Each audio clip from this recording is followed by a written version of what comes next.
Voilà, donc ici la correction de l'interrogation 3 sur les comparaisons des fonctions.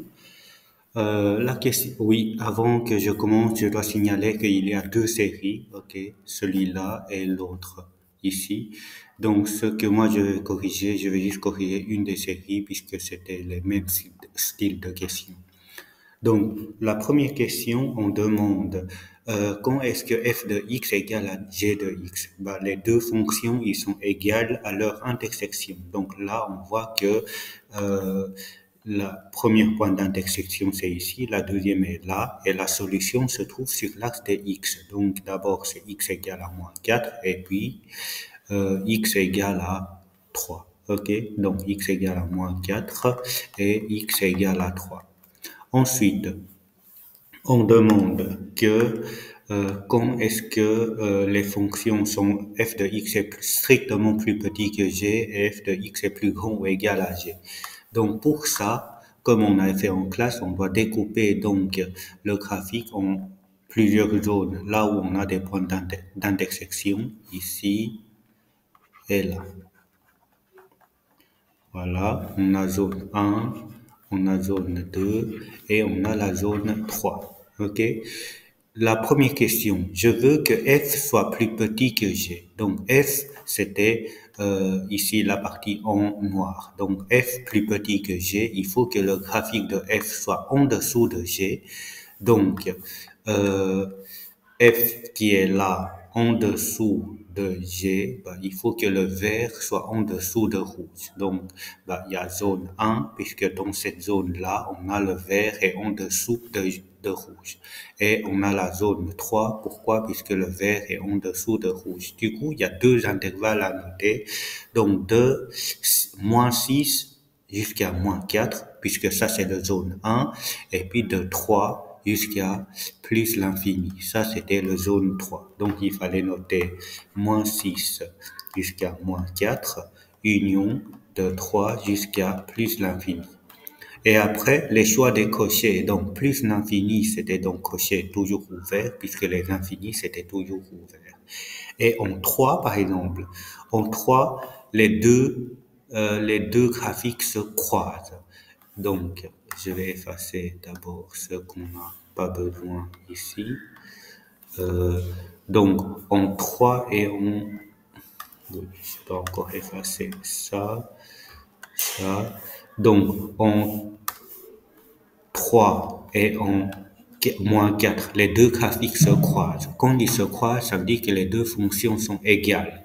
Et on ne veut pas justement que ça soit égal. Sinon, ça sera comme ça. OK?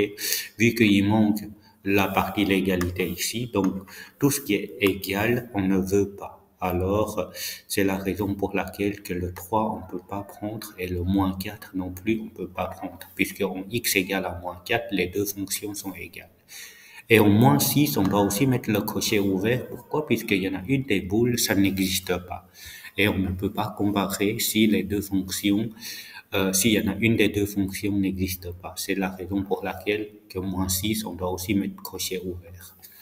Ensuite, on veut, euh, on veut trouver que f soit plus grand ou égal à g. Cette fois-ci, il faut que f soit au-dessus de g, donc f jaune au-dessus de rouge, donc c'était la zone 2. OK? Dans la zone 2, on a la partie verte qui est au-dessus de la partie donc le graphique vert est au-dessus du graphique rouge. Donc, zone 2, ça commence de moins 4 à 3.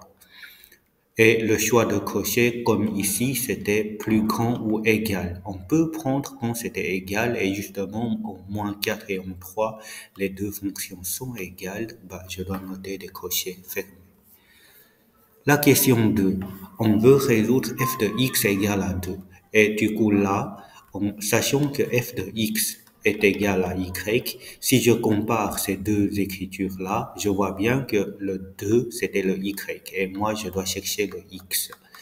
Et y égale à 2, on est là. X, ça sera du coup 1.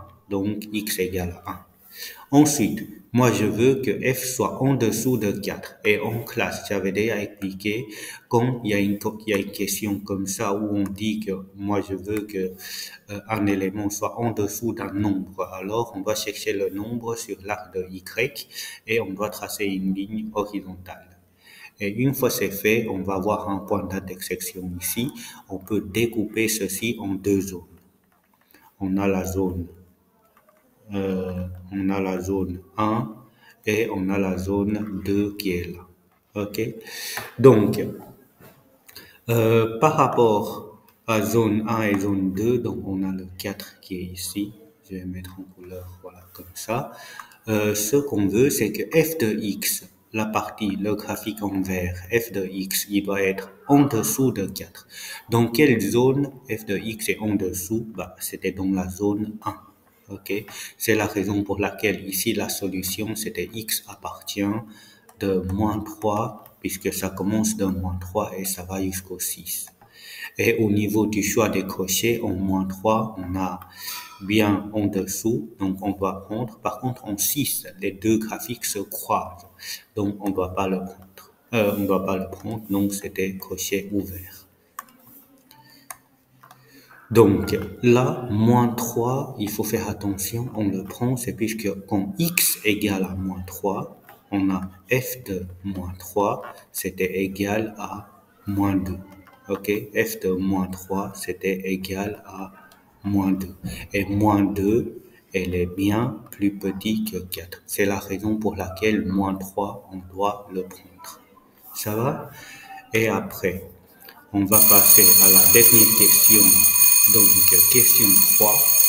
On a la fonction f de x qui était représentée ici. On veut représenter une fonction g de x telle que g de x est tout le temps plus petit que f de x. Bah, g de x plus petit que f de x, il faut que g de x, il faut que son graphique se trouve en dessous de f de x. Là, il y a beaucoup de possibilités. Vous pouvez représenter quelque chose qui est comme ça. Voilà, ça c'est g de x. Et on voit bien que le graphique en rouge est tout le temps en dessous de f. Mais il y a des autres qui m'avaient fait ceci, il y a des autres qui m'avaient fait ceci, et il y en a aussi des autres qui m'avaient fait ça. OK? Tout ça, c'est correct. OK? C'est la raison pour laquelle, pour la question 3, il y a beaucoup de possibilités. Voilà.